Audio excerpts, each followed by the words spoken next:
why you should keep striving for your goals as you did in your 20s, even though you're older now and you're a father. A few weeks ago, I brought my daughter to Traintown. We rode a train, and it goes through this little pathway through the woods, past some rivers, and you end at the halfway mark at a petting zoo. On your right, there's a bunch of buildings. On the left, there's a few more buildings, and then there's an array of animals, some goats, some llamas, and a fence, and all the little kids get off, and they all want to go to the petting zoo to see these animals. And right in front of the fence, there's a little post where you can put a quarter in, you turn the dial, and a little bit of animal feed comes out.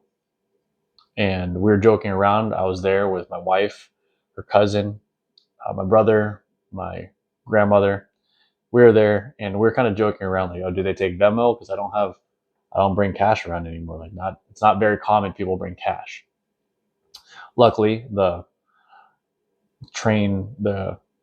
conductor of the train has a cash to coins thing, so we got a coin. And my brother went out to go get the coins, and I turned around, and my daughter is on the floor. She's excited. She's running around and raving, right? But she's really excited. But she doesn't have any feed, so she's following other kids around and asking them.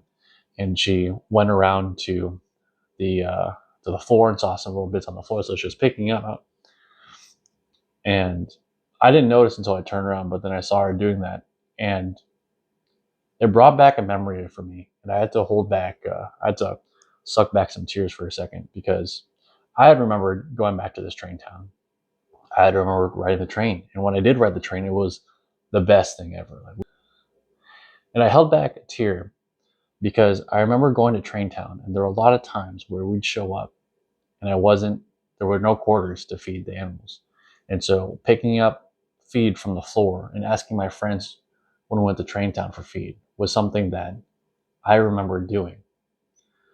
And then it kind of dawned on me. I'm giving my daughter this feed now. Obviously, I'm not just sitting having a long flashback. I give her the feed. She's having a blast feeding the animals. My wife is recording. But it dawned on me that when I was my daughter's age, my parents were just starting out here in America, and my dad had come over here with like $300-400 in his pocket, and that went to rent right away. And now my dad is, I think, one of the highest paid CPAs in California. No, one of the highest paid controllers in California without a CPA. He's getting paid.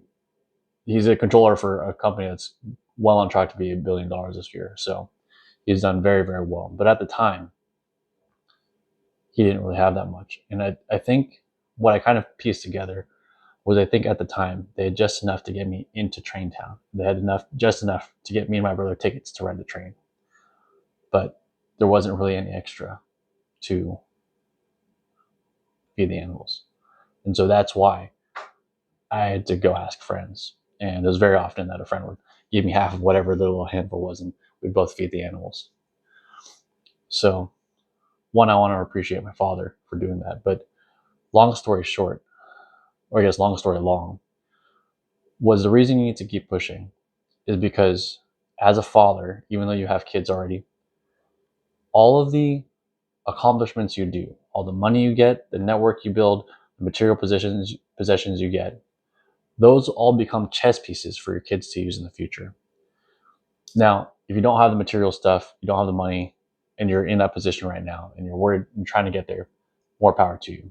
But there are things you can instill now that are also pieces that your kids need in the future. And so those can be discipline, good character, integrity, morality, compassion, being polite, etc. The trick with this, though, is I call these internal pieces and there are external pieces. The internal pieces are the character pieces, social graces, the working hard, the discipline, being respectful. Those are all chess pieces you can play. All of them are internal.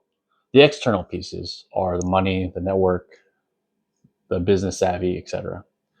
If you fail on the internal pieces, you lose the external piece. Like if your dad is super business savvy and he gives you the business, but you do not work hard, eventually you just lose the business. Does that make sense? So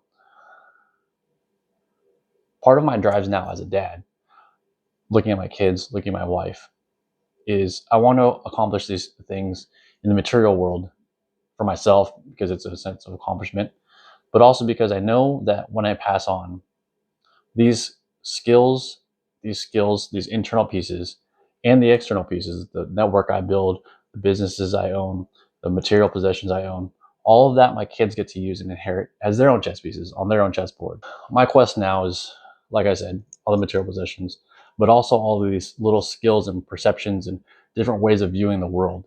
So that way I can pass those on to my kids.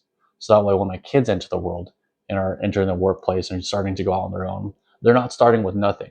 They're not starting with only a few internal pieces.